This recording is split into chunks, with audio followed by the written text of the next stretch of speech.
Ok? Bom dia, galera do 7º ano. Vamos aqui à nossa aula, capítulo 6, último capítulo da nossa apostila, população brasileira, tá? Vamos lá.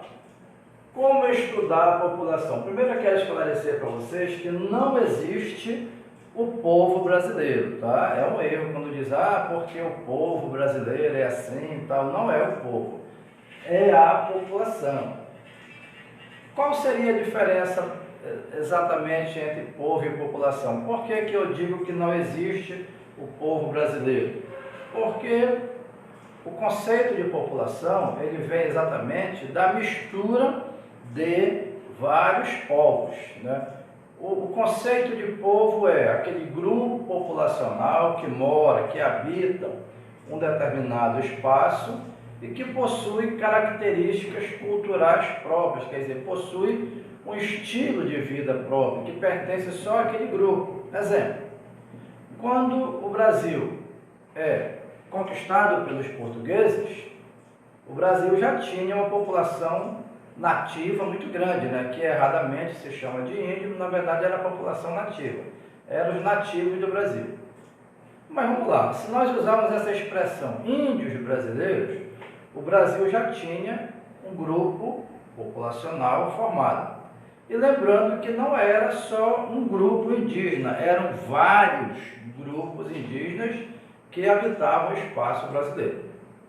Daí vêm os portugueses, ou melhor, vêm os europeus, né? Porque não são só portugueses, vieram portugueses, mas vieram também holandeses, vieram espanhóis, vieram franceses.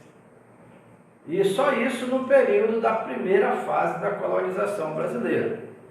Na sequência da colonização brasileira vieram depois espanhóis, alemães, italianos, holandeses, ucranianos, quer dizer, então isso já vai dar a formação de um segundo grupo populacional do Brasil, indígenas ou nativo e europeus. Algum tempo depois é aberta uma fase novamente de entrada vamos dizer assim, de outros povos do Brasil, pela questão dos africanos, né, que infelizmente foram trazidos para o Brasil na qualidade de escravos, né? Eu digo infelizmente porque foi na qualidade de escravos, mas enfim, é um outro grande grupo populacional que entra no Brasil. Sudaneses, bantos, né?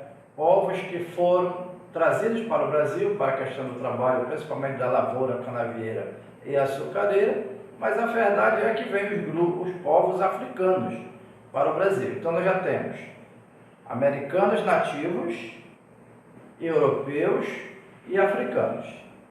E em seguida vêm os povos asiáticos, né, os chamados povos amarelos, né, como por exemplo japoneses, como por exemplo chineses. Então neste caso aí, milhares de japoneses entram no Brasil, na fase também, na outra fase da colonização, e aí nós vamos ter 4 grandes grupos: americanos nativos ou índios, europeus, africanos e asiáticos. Então, por continente, ou melhor, por continentes, o Brasil tem uma grande mistura, uma grande miscigenação populacional. Por isso, o Brasil não tem um povo, ele tem uma população. Conceito bem simples. Diferença: a população é o grupo de pessoas formada pelo conjunto de vários povos. Vários povos. Tranquilo? Então, vamos trabalhar com a população brasileira. De que forma eu estudo a população? Está aqui um roteirozinho que eu coloquei para vocês, que está no material de vocês aí da apostila positiva, do capítulo 6. Lembrando, esse é o nosso último capítulo para fechar este bloco aí. Tranquilo? Então vamos lá. População absoluta. O que é a população absoluta? É o total de habitantes de um determinado espaço. Pode ser do município onde você mora, pode ser do estado onde você mora e pode ser do país onde você mora. Por exemplo, qual é a população absoluta do Brasil hoje?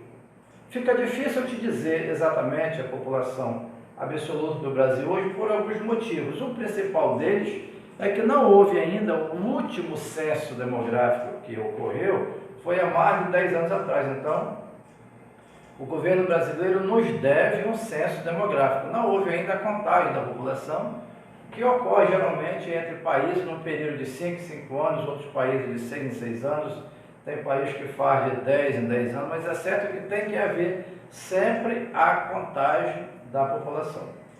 Como é que eu chamo para a contagem da população? Censo demográfico. Tranquilo?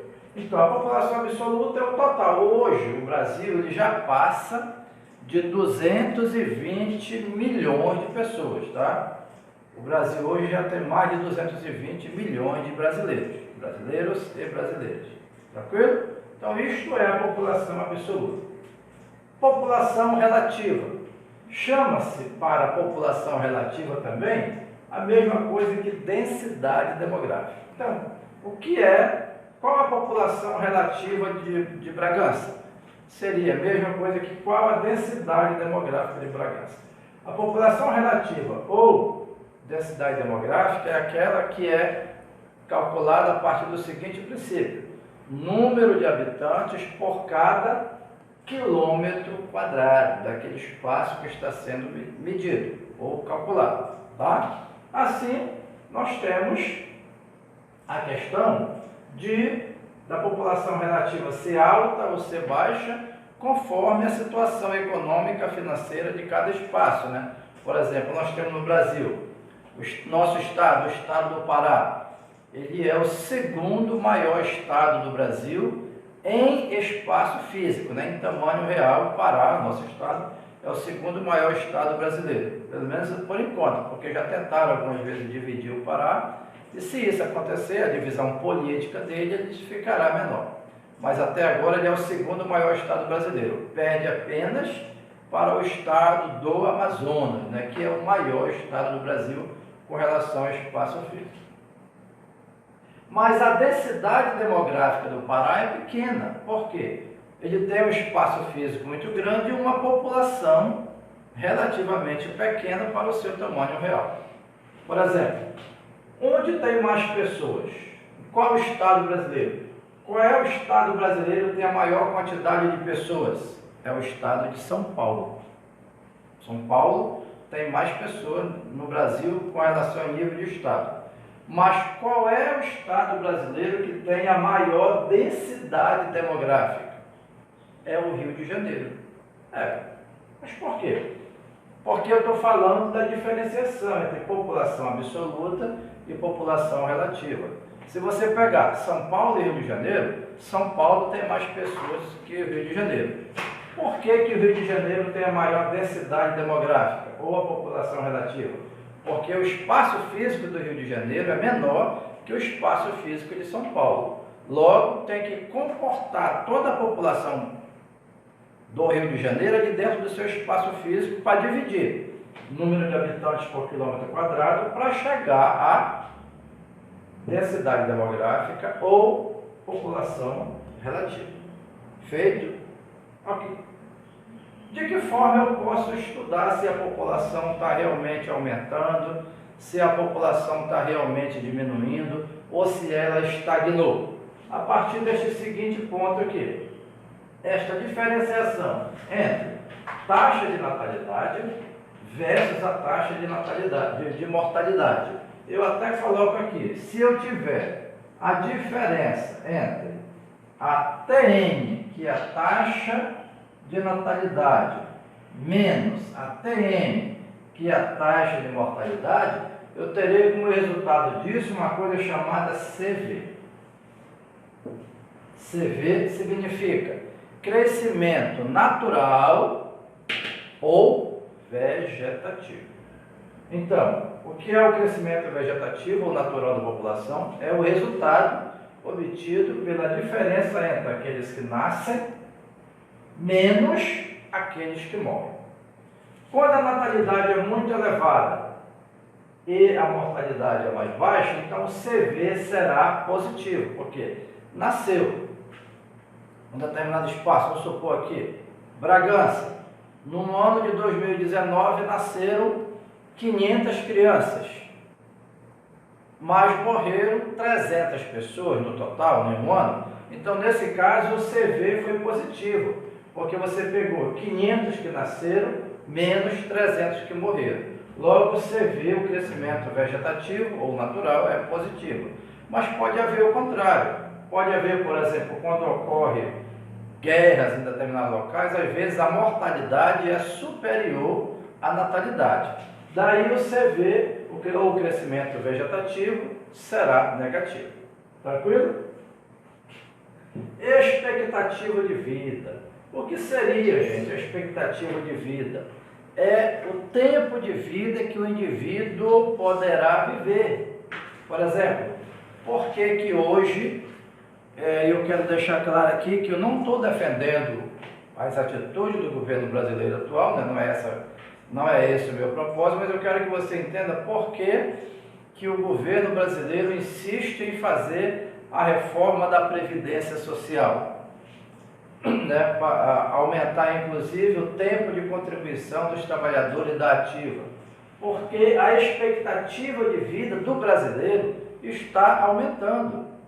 A gente vê que na média de 30, 40 anos atrás, poucos brasileiros conseguiram chegar a 70 anos de idade, muito poucos mesmo. Quer dizer, a expectativa de vida do brasileiro era baixa. Hoje, muitos brasileiros estão chegando a 70, 80, 90 anos. Então, neste caso, se a expectativa de vida do brasileiro aumentou, é claro que ele vai passar um tempo maior aposentado. O aposentado que no passado, aqui no Brasil, morria com 60 anos, 70, hoje ele morre com 90, então ele está vivendo 20 anos a mais. Só para a gente fazer aqui uma comparação, o Japão hoje é o país que tem a maior quantidade de pessoas com mais de 100 anos de idade. A quantidade de japoneses com mais de 100 anos de idade já é muito grande no Japão. Então isso é o quê? É o aumento na expectativa de vida das pessoas. E você poderia me perguntar, como é que isso ocorre? Por que que ocorre a expectativa de vida? Ou melhor, o aumento na expectativa de vida? Ocorre a partir dos seguintes princípios. Primeiro, melhor alimentação, né? Então hoje já existe uma preocupação das pessoas em aquela diferença. Existe uma diferença fundamental entre comer e se alimentar. Tem pessoas que apenas comem e tem pessoas que se alimentam. Qual seria a diferença principal aí? Seria aquela entre comer, o cara come de tudo que tem pela frente dele, né? Ele não está nem aí preocupado com a saúde dele, se ele vai morrer amanhã com um infarto, se o coração dele vai parar, ele não quer saber, ele come mesmo. Então esse cara ele não se alimenta, ele apenas come. E aquele que se alimenta, ele faz todo um trabalho, um acompanhamento daquilo que ele vai ingerir. Alimentos, né, de origem animal, alimentos de origem vegetal, para ver aquele equilíbrio. Então este cara ele está se alimentando, ele não está comendo apenas, tá certo? Comer é muito bom. Se alimentar corretamente não é muito fácil, mas é extremamente necessário. Então quem faz isso é um propósito para aumentar a expectativa de vida, ou seja, ficar vivo um tempo maior. O segundo princípio é o princípio vimos a alimentação, né? Da educação. Quanto mais a pessoa estuda, mais ela aprende, ela se esclarece, ela fica orientada para ter um ritmo de vida melhor. A gente vê, por exemplo, que a média do brasileiro que terminava o ensino médio há 20 anos atrás era na média de 18 a 20 anos. Hoje é 14 a 16 anos. Nós temos jovens aqui na escola, principalmente, terminando o ensino médio com 15 anos, 16. Isso era a média 18 a 20, então houve uma redução. Então isso significa que a escolaridade do indivíduo também aumentou. E repetindo, quanto mais estudado fica, mais esclarecido fica, mais orientado fica e consequentemente terá um padrão de vida melhor. O outro princípio, a renda, né, o poder aquisitivo das pessoas também, no geral, aumentou. Isso, o Brasil hoje, né, ele já ostenta a 10ª maior economia, ele já foi a 8ª maior economia, ele já foi a 7ª maior economia, mas no passado ele caminhava aí entre a 20ª, 18ª, 15ª economia. Então quer dizer que a renda do brasileiro no geral aumentou. Isso também é fundamental. Então eu tenho aí escolaridade, saúde e renda. Esses 3 princípios sendo levados a sério, vamos dizer assim, contribuem para aumentar a expectativa de vida. Consequentemente, a pessoa ficará mais tempo viva e viverá melhor. Porque a questão não é só ficar viva, é ficar viva e viver bem. Tranquilo? Galera, então a gente para por aí. Na nossa próxima aula nós iremos ver aqui as teorias demográficas, que também está aí no material de vocês. Tranquilo? Abraços e até a próxima.